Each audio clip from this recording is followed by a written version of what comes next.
is, guys? It's your boy BlastphamousHD. Now you guys sent me this video in the DMs of the Discord. It's called None Other Than the One Suspect Who Was Smarter Than the Police. Let's do this. I'm not signing nothing. Okay. I've been through the system, buddy. I know how it works. I know you have. You're not my friend. Yes, All you're trying to get is some stupid ass confession, and you're not gonna get one. On a seemingly regular evening in 2011, alarm bells began to sound itself in a local 7-Eleven. Reports of an armed robbery began flooding into the local police department. But upon arrival at the scene, the suspect was nowhere to be found. After expanding the search, that's when it's assumed police heard commotion in a house nearby. And without any other leads, they stormed in, discovering a known heroin addict sitting inside with a gun. Without any other evidence, they arrested the man and brought him to be interviewed. This so-called addict was Jeff Pearson, the man who committed the robbery. And the following goes down in history as one of the only times a man single-handedly beat the cops at their own game. All that while experiencing horrific heroin withdrawals. This is what happens when the suspect outsmarts the cop. AKA when heroin goes right. I mean, when I got there. When the meth adds up. No, when the meth is actually mething. There we go. I guess it at the when the heroin is harrowing. I'm gonna have to consult my HBO camera crew for that one. The next 24 hours were captured on police cameras within the interview room. But conversely to most footage similar to this, it was originally uploaded to the suspect's own YouTube channel on the 25th of September 2011. This is the first sign of what makes Jeff a cult figure and a legend within the interrogation community. Jeff was held in police custody for almost an entire day, but all of the footage from the 3 interrogation sessions held barely 15 minutes. Given that robbery and arrest took place within the state of Georgia, the usual minimum sentence would be around 10 years imprisonment, ranging up to a maximum of life without parole. But it would transpire that Jeff wouldn't end up doing a minute of this time. And instead of serving multiple decades behind bars, he spent a day being served drinks and candy while delivering a masterclass in what to do while in police custody. Word, you have my attention. From someone who's been in an interrogation room or 7. for reasons that were never of my own doing, I think it'd be a good masterclass to sit in on. Just don't do the heroin. Do the soda and candy, though. BlastphamousHD promotes that shit.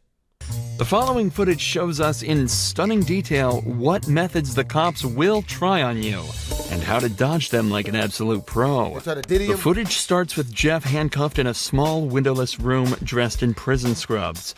It's clear he's already been processed and spent some time in a cell, likely while the cops spent some time gathering the evidence and prepared to question him.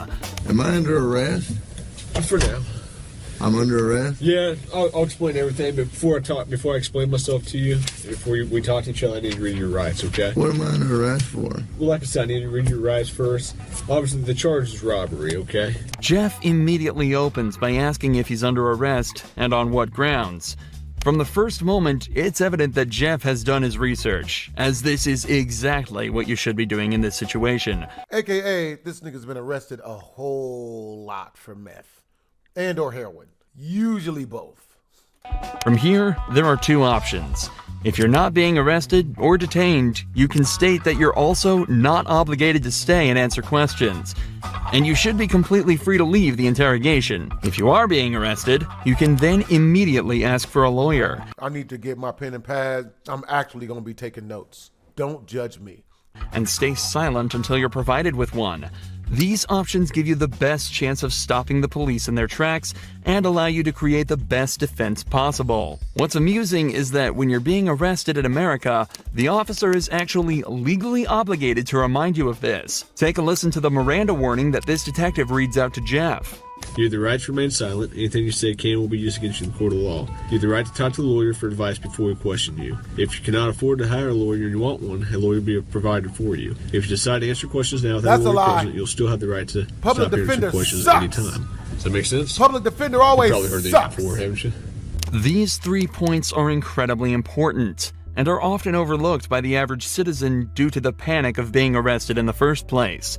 Alongside this, because of how much we hear these lines in media such as police shows and movies, most people completely glaze over it when they're being read these rights, and fail to take into account that they're actually being provided with useful information that allows you to stay safe and protected while in police custody. What this detective didn't mention, though, is that if you ask for a lawyer while under arrest, they are not allowed to continue questioning, and you have a complete, unquestionable right to refuse to answer any questions they may ask until you're provided with an attorney. The detective also ends the rights with a snide remark about Jeff's past, meant to subconsciously remind him that he is a previously convicted criminal. Do you understand your rights? Do you understand your rights, Jeff? Yes or no? You understand? We're getting paid more than you are, so we can sit here for a long time, man. I just need you to answer me yes or no. Do you understand your rights? Let's get through that question. Do you understand what I read you? Do you comprehend what I read you? Jeff has been explicitly told he has the right to remain silent, so that's exactly what he's deciding to do. Right here, the leading detective leans back in his chair. This was meant to show that he's unconcerned with Jeff's silence, and that he can stay there as long as necessary. But body language like this usually indicates some form of unrest. It's clear that the detective knows that this is going to be a tricky few hours for them. If you got something that says you didn't do this robbery, this is your chance to talk to us. Good cop. No, usually I'm the prick. You look like the prick. I am. If it's dominance we're talking about, Jeff just took everything the cops had and dumped it in that garbage can. I'm not asking if you want to talk to me at this point. I just want to know, do you understand what I read to you? So am I under arrest? Yes, you're under arrest. Get me back to the cell. I don't talk to you motherfuckers. Okay, fair enough. In this first round of interrogation, Jeff exhibited exactly the correct behavior given his current circumstances. He knows the cops have nothing on him. They wouldn't be there talking to him in the first place if they did. So he stays silent. And so it's off back to his cell he goes. But That's how King Von beat a body. Message. 2 hours later, he's brought back to the same room for round 2. You wanted a Coke? Wow, see, that's dirty. They know he's on heroin and gonna ask him if he wants Coke. And then when he starts scratching his neck, out of anticipation, they pull out a Coca-Cola. It's like, motherfucker, you know what I'm saying? Like, man, you know I'm looking for 8. I was about to say looking for 8 balls, but that's a really, really, really rough double entendre. You know, gonna have to edit that one out. Never looking for 8 balls. You gonna be able to pop it open, or you need me to? I need methadone. You need methadone? He needs meth. Yeah. My nigga. Nah!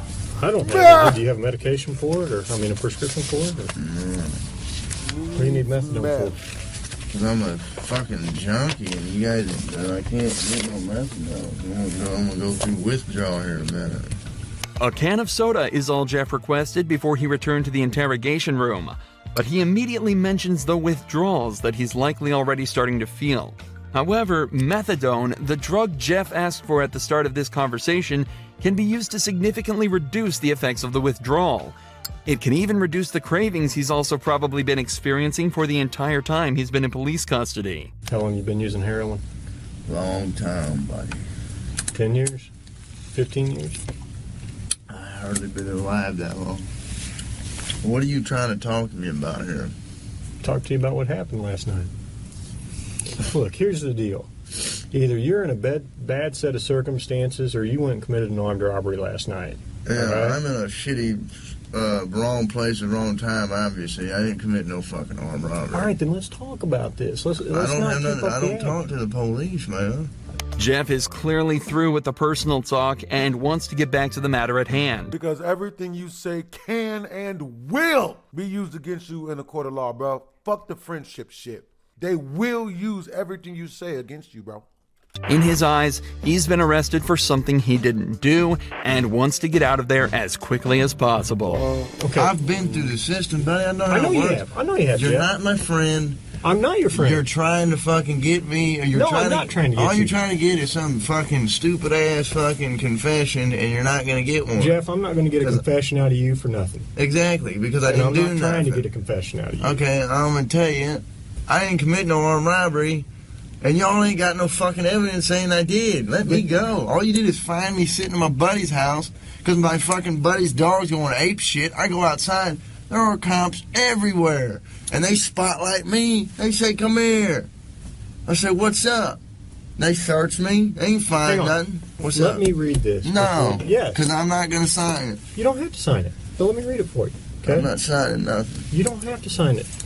The irony of this cop saying he's not trying to get Jeff while he has him handcuffed in an interrogation room questioning him is very amusing. But even through all this, every part of what Jeff said here is so perfect, it almost sounds rehearsed.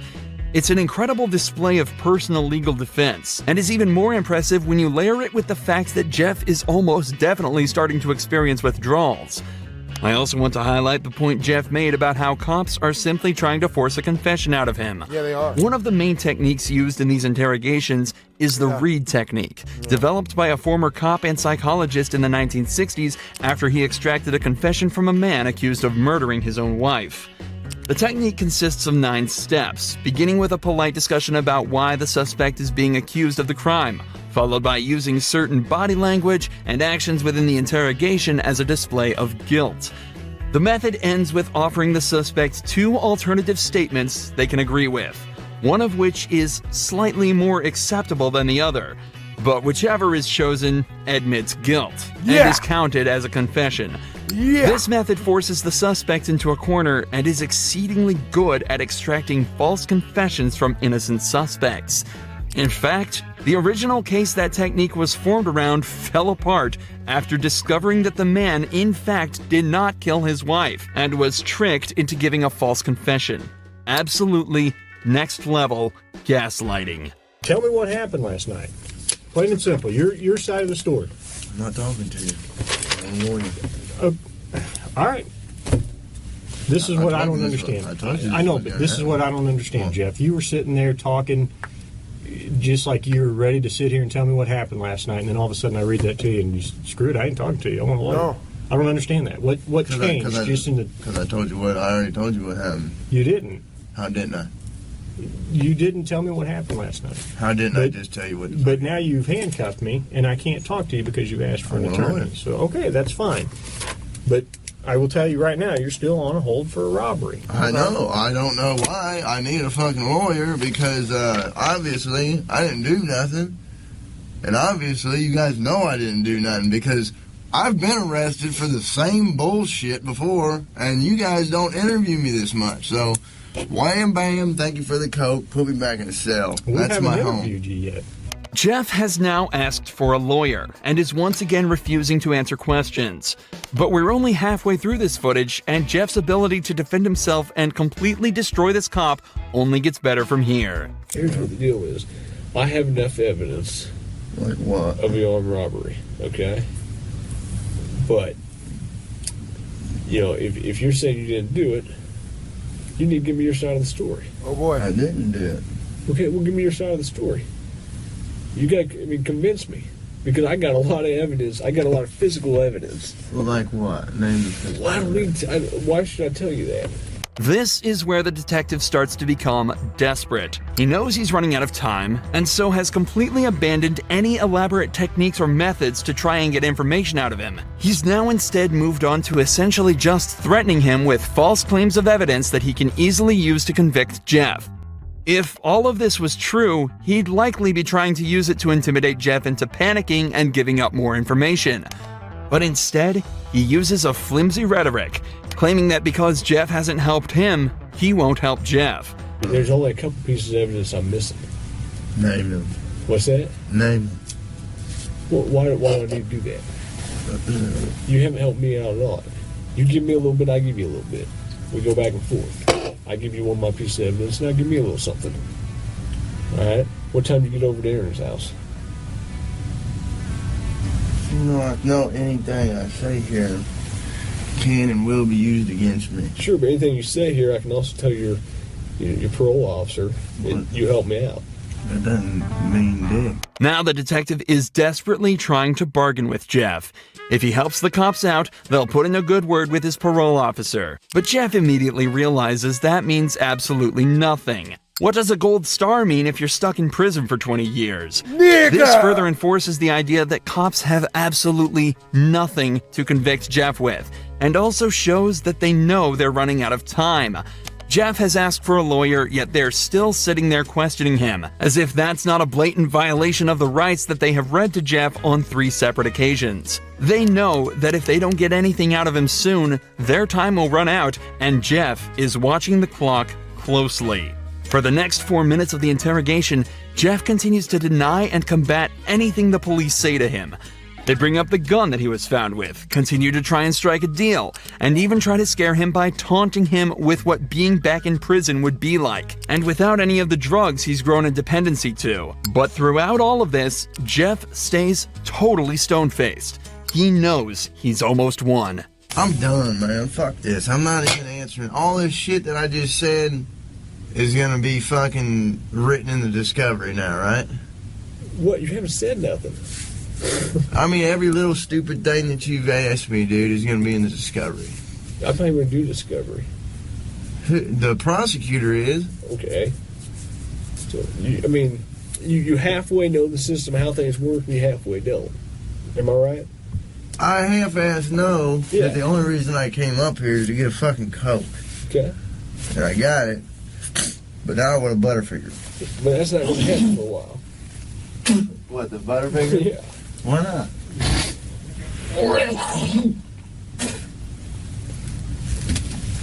I need to go to the hospital. I'm coughing up blood. Okay. Let's go to the hospital. For the last few hours, the police have been questioning a man who is clearly in pain, denying him access to the legal prescription drug that would help him deal with his issues, and questioning him repeatedly on a crime for which they have no evidence for. All the while, Jeff dealt with this as casually as possible, asking for sodas and chocolate bars. Jeff knew misspeaking at any point could lead him down a slippery slope, so he exerted his rights in the perfect way, and 12 hours later, it's recorded that he was released from custody and sent on his merry way. It's also reported that from here, Jeff began to turn his life around. He's off heroin and now spends his time uploading to the same YouTube channel the footage from this video was uploaded to. He makes music and even gives extra tips on how to avoid the police's tricks. What type of shit? Good Lord. I hope you guys enjoyed the video. Make sure to comment, like, and don't subscribe. It's your boy BlastphamousHD. Twisms.